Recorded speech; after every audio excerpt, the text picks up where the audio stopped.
నమస్కారం, ఎల్జేసీ TV news కు స్వాగతం. నేను 20 ఏళ్లుగా ఆర్ఎంపీ డాక్టర్ గా పనిచేస్తున్నాను. నాకు కుటుంబ ఆస్తిగా ఉన్న 90 సెంట్లు మా కుటుంబ సభ్యులు ఆక్రమించడానికి ప్రయత్నం చేస్తున్నారు. కలెక్టర్, ఎస్పీ గారికి ఫిర్యాదు చేశాను. ప్రాణహాని ఉందని ఎస్పీ చర్య తీసుకోలేదు. రెవెన్యూ అధికారులు డబ్బుకు కొమ్ము కాస్తున్నారు. సీఎం చంద్రబాబు నుండి లేఖ వస్తే తప్ప చర్యలు తీసుకోలేదు.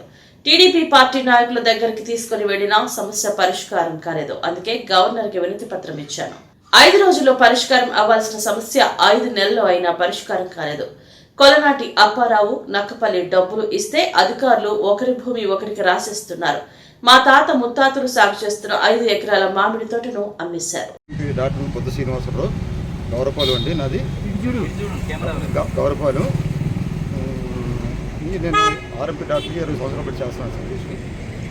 నాకు పూర్తిగా వారసత్వంగా వచ్చిన ఆస్తి 20 సంవత్సరాలు పెట్టి నా సాగులో ఉన్నప్పటికీ ఈ మధ్యలో 8 సంవత్సరాలు మా బంధువులు ఆక్రమించి ఉన్న 90 సెంట్ల భూమిలో కూడా నన్ను మా ఫ్యామిలీని కూడా మొత్తం భూములు అడిగడితే చంపేస్తామని 90 సెంట్లో కూడా ఆక్రమించేదాన్ని దురాశతో చాలా దుర్మార్గంగా ప్రవర్తిస్తుందండి. దానికి కలెక్టర్ గారికి ఎన్నిసార్లు పెట్టిన అర్జీలు దేవుడు తెలుసండి. కలెక్టర్ గారు స్పందించరు. ఎస్పీ గారికి మా ప్రాణహాని ఉందని చెప్పిన ఎస్పీ గారు కూడా స్పందించలేదు ఫస్ట్లో. ఇప్పుడు స్పందించారు సార్. ఈ మధ్యలో స్పందించారు. ఫస్ట్లో స్పందించకపోతే ఇప్పుడు మాత్రం స్పందించారు. సీరియస్ యాక్షన్ తీసుకున్నారు ఎస్పీ గారు అయితే. రెవెన్యూ సైడ్ మాత్రం అధికారులు చాలా దుర్మార్గంగా ప్రవర్తిస్తున్నారండి. రెవెన్యూ సైడ్ మాత్రం చాలా దారుణంగా కలెక్టర్ గారు అవ్వచ్చు, జాయింట్ కలెక్టర్ గారు అవ్వచ్చు, ఆర్డీఓ మేడం అవ్వచ్చు, ఎవరైనా సరే రెవెన్యూ డిపార్ట్మెంట్ మాత్రం ప్రతి దానికి కూడా కాసులు కక్కుర్తి పడి డబ్బున్నోళ్ళకే పూర్తి సపోర్ట్, కాసులు కక్కుర్తి డబ్బున్నోళ్ళు పూర్తి సపోర్ట్ చేస్తూ నందిని పదును చేసేస్తుంటే నందిని చేసేస్తారు. వారసత్వంగా వచ్చిన ఆశ నా భూమి నాకు ఇవ్వడానికి అధికారులు ఇప్పటికీ 5 నెలలు పెట్టి దొక్కపెడతారు సార్. అధికారులు నాది నాకు చేయడానికి 5 నెలలు పెట్టి ఆశకి సీఎంఓ ఆఫీస్ నుండి లెటర్ అయితే కానీ ఎస్పీ గారు ఆఫీస్ స్పందించలేదు నా విషయంలో. నా ప్రాణహాని ఉందండి, మమ్మల్ని చంపేస్తారని చెప్తే మా సెక్యూరిటీ ఇవ్వలేదు. ఇప్పటికి కూడా సెక్యూరిటీ ఇవ్వలేదు. ఎలా సార్? నేను చూస్తే హ్యాండిక్యాప్ 7 సంవత్సరాలు పెట్టి కూడా వాళ్ళు అవుకో ఈరోజు కూడా వికలాంగుల పెన్షన్ ఒక రూపాయి తీసుకోలేదండి. నిజంగా నా డబ్బు ఉంటే ఈరోజు నా దగ్గర 6 లక్షలు క్యాష్ ఉంది ప్రభుత్వం ద్వారా. 6 లక్షల డబ్బు ఉందండి. నాకు అంత లేదు సార్. నేను ఎంతోమంది సేవ చేస్తాను సార్. అలా దుర్మార్గంగా కాస్తుంది సార్. రెవెన్యూ వాళ్ళు ఆడిటు మరి దారుణంగా దొక్కుపడేస్తారు రెవెన్యూ వాళ్ళు మాత్రం. నన్నే కాదు సార్ టార్గెట్. ఇగో పక్కన రైతు ఇతన్ని కూడా బాధపడుతుంది సార్. ఇతనికి కూడా సబ్జెక్ట్ ఉంది. అంత దారుణం ప్రతి ఒక్కరిని కూడా ఇబ్బంది పెడుతూ చాలా దారుణంగా ఉన్నారు సార్. రెవెన్యూ మాత్రం రికార్డుల విషయంలో చక్కగా సరిపెట్టి ఉన్నట్టు కూడా చేయడానికి ఇబ్బంది పడుతుంటారు. అన్బి అడంగులు పాస్బుక్లు అన్నీ ఫోర్జరీ డాక్యుమెంట్లు ఉన్న బెదిరించి ఆక్రమించి భూములు లాక్కున్న వాళ్ళకి సపోర్ట్ ఇస్తున్నట్టు అధికారులు. నాలాంటి పేదవాడికి సపోర్ట్ చేయట్లేదు. జెన్యున్గా 2006లో జెన్యున్గా జాయింట్ కలెక్టర్ గారు ఆర్డర్ అన్నీ కూడా ఉన్నాయి మన దగ్గర. ఆర్డర్ మీద వచ్చినవి కూడా సర్వే రిపోర్ట్ అన్నీ ఉన్నప్పటికి కూడా కావాలని ఇబ్బంది పెడుతున్నారు. నా దగ్గర డబ్బు లేకపోవడం వల్ల, కేవలం డబ్బు లేదు. నాకు మానవత్వంగా మంచిగా వెళ్ళడం వల్ల అంటే డబ్బు లేదంటే అది నేను డాక్టర్ అంటే డబ్బు సంపాదించి ఉంటే డబ్బు సంపాదించేది. నాకు అంత ఆశ లేదు. ఈరోజు కూడా పేదలు సాయం చేయలేదు. నా దగ్గర లేకపోతే సాయం చేస్తున్నాను. ఈరోజు ఆర్థిక కష్టాలు ఉన్నాయండి. మేడం గారికి కూడా ఎన్నోసార్లు చెప్పారు.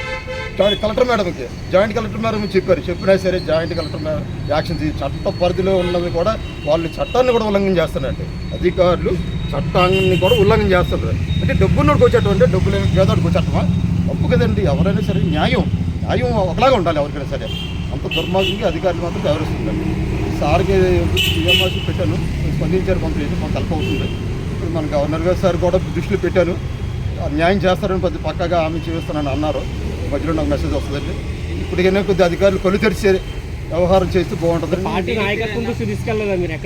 తీసుకెళ్ళాను సార్. పక్కగా నేను టీడీపీ పక్కా నాయకు 20 సంవత్సరాలు పెట్టి ఈరోజు కాదండి. పక్కా ఈరోజు కూటమి నాయకుని అంటే మరి కూటమి ప్రభుత్వం కాబట్టి ఇందులోకి వచ్చాను. 20 సంవత్సరాలు బట్టి నేను పక్కా టీడీపీ. మా గురువు గారు అయితే వీరభద్ర మేసారండి, మాజీ మంత్రి గారు. నేను ఎన్టీఆర్ చిన్నప్పటి నుంచి ఎన్టీఆర్ అభిమాని సార్. చిన్నప్పటి నుంచి ఎన్టీఆర్ అభిమానం వల్ల నేను పక్కా టీడీపీని. న్యాయం జరగకపోవడం అంటే ఏమి లేదు సార్. ఇక్కడ బాగానే స్పందిస్తారు. అక్కడ అధికారులు లెక్క చేయట్లేదు. హెచ్ఓడి సార్ మళ్ళీ చెప్పారు సమస్య పరిష్కారం చేయండి అన్నా అస్సలు పట్టించుకోలేదండి. అది నా బాధ. లోకల్ ఎమ్మెల్యే గారు అప్పుడు మా కొంతల రామకృష్ణ గారండి, మా మినిస్టర్ గారు, అతనే హెల్ప్ చేస్తే నాకు భూమి వచ్చింది. అతని దృష్టిలో కూడా ఇప్పుడు పెట్టాను. మరి చెప్తున్నాను కదా సార్, ఎవరు అధికారులు చలనం లేనిది ఇక్కడ సీఎం నాయకులు చెప్పిన అధికారులు పట్టించుకోవట్లేదా? లేదు సార్, సీఎం ఆఫీస్ నుంచి లెటర్లు స్పందించలేదంటే మీరు దాన్ని బట్టి అర్థం చేసుకోండి సార్. అది కాబట్టి కాఫీ ఉంది నా దాంట్లో, మీకు కాల్ చూపిస్తాను.